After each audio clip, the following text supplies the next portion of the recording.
I think like 5 times doing this might be the charm today. That wasn't really the way I wanted to start round 1, especially during practice. Yes, I did go down, unfortunately.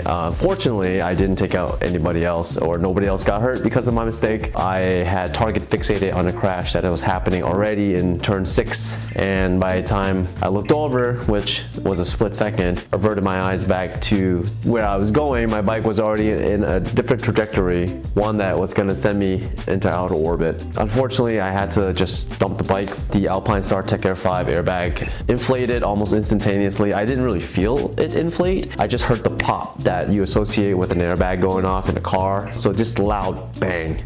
And I felt it after I had gotten up from the accident. It was still inflated for a good 10 seconds, so I was just walking around like a marshmallow man. I really think it helped prevent any injuries. I did really take a big whack to the noggin, and my MRI definitely saved my bacon on not having any more serious of an injury. I was very cautious about having a concussion, but I was conscious during the whole accident. I never lost consciousness or anything like that. Was wary of the potential, so I just took it easy for the last couple of days. Thankfully, nobody else was hurt. Bikes can be replaced, so that's exactly what I'm going to do today. Most, if not all, of the damage to the bike is on the left-hand side. The frame looks pretty good. It doesn't look gnarly. I don't run frame sliders on my bikes because of the fear of pitching itself into the air and then sailing as you're sliding. That's probably the last thing you want to see. So I think not having frame sliders actually helped the bike, especially in the gravel pits. Up top, we have a bent bar, a broken reservoir for the master cylinder, some cosmetics on the lever guards and the bar end sliders. The engine cover down here is pretty scuffed up, but I think it did its job. And I lost a foot peg. Half a foot peg is here. The shift lever on the shifter is bent inwards. The eccentric plate is twisted. The toe piece is grinded down, and my shift rod is bent. The biggest issue I have is the gas tank. On the outside, this is just a cover, but underneath the gas tank is pretty dented because this is where my bike met the other bike in a T-bone fashion. So underneath this cover, I can see some gnarly dents in it, and then also the mounting tabs on the back of the gas tank detached away at the base, and it's kind of twisted a little bit. I can really see it from here, so I'm already scouring for another tank online. Hopefully I can pick another one up. That's just the bulk of the damage. I have a bunch of these spares, so I'm just gonna try to take them apart and take another look at them, and my main concern today is definitely the gas tank. Once I get that apart, I'm gonna know a little bit more. My leathers are also pretty damaged, so I sent them off to a leather repair shop. Hopefully they get back to me soon on repairs. Same thing with my boots. I don't really want to have to buy a new set, so I gave that to them too to see if they can fix the zipper and some other things. So we have 2 weeks until the next round, but realistically it's going to be about 10 days until I gotta load this bike back up. From now until then, we're going to try to get as much as we can finished and fixed on the bike. Yeah, wish me luck, man. Without further ado, I'm just gonna get right to it. I don't even know how to end that. We're not gonna end that. We're gonna go right to fixing it now.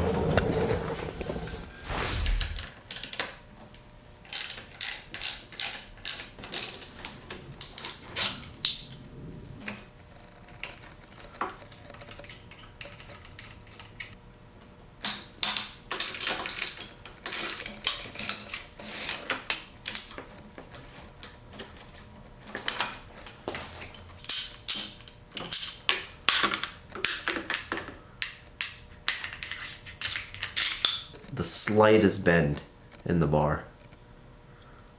Trash.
bent like crazy.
Are you aware there are 7 20-minute sessions?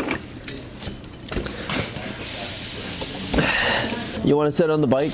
I'm lifting the wheel out of the stand because I need some weight on top of it. It wasn't for you, it was for him. You know, all that Chipotle's paying off. It was a lot of Chipotle. And our second section is open garage. 8 second section is open garage.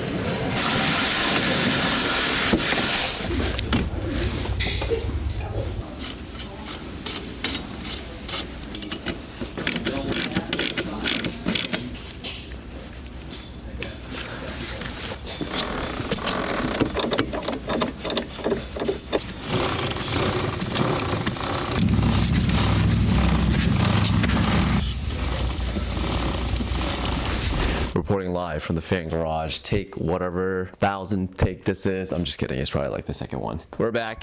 So is the bike. It's in one piece, and so am I. This is honestly held together by Hope streams, a bunch of washers, and a lot of blue Loctite. I spent Thursday night at the track during round 2 putting this thing back together, and the only issue I really had was the gas tank, which was the biggest concern for me when I took this bike apart anyways. The bracket that is holding the tank to the frame is bent during impact, so I had to use a couple of washers to offset it in order to make the rest of the body work. It's very much like a Picasso. It looks really good from afar, but it's far from good, and this is probably the issue when I made this bike way too pretty last year. It happens when you crash. The bodywork you can see right here only really have superficial damage. This is a set of Arma Body's bodywork. I run them on all my race bikes because they crash really well, and I know a thing or two about crashing in the past. The real damage is to my decal kit, but it's, like I said, it's whatever. I made it look too pretty, and this is the aftermath. The damage is really superficial, so there's no cracks in the fiberglass, which is really good because I don't have to really re-fiberglass the bodywork. The mounting tab on the other side of the bike, funny enough, snapped away, so I did epoxy that, and it works well. The bike overall was fantastic. The only thing I really did was swap out a set of brake pads because they were maintenance items. The braking was really good after that.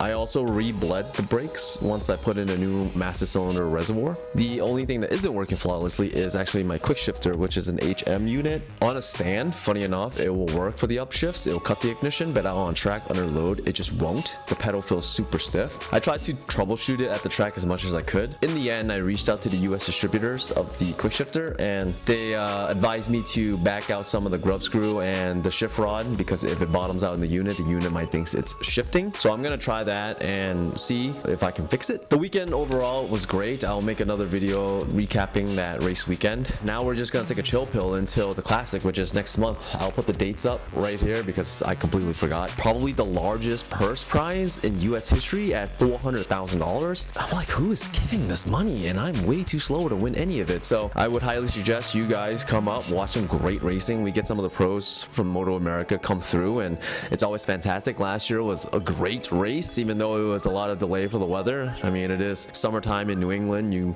can get 80 degrees one day and it could be snowing the next. I mean, it snowed at the first round. Did it? No, it didn't, but like it was really, really cold. I will sit out this year and just be a spectator because that's fantastic anyways. Come check it out. I'll put a link to the tickets below and the event info below. We're trying to make this more of an annual thing. I want to give a big shout out to all my guys in Garage 12 and 11 up at the track. It was such a fun weekend. Thank you for the laughs and you know, helping me troubleshoot this bike at the track last weekend. Without further ado, I don't know. It's done though. I mean, it's put back together, and I think it's, how do I cut this out? Like, let's just end this. Oh, I don't have anything else really. I mean, just, you know, be cool, be fun, be safe. For now, I'm gonna go take out that Panigale to break it in some more because that's been neglected over my Royal Enfield.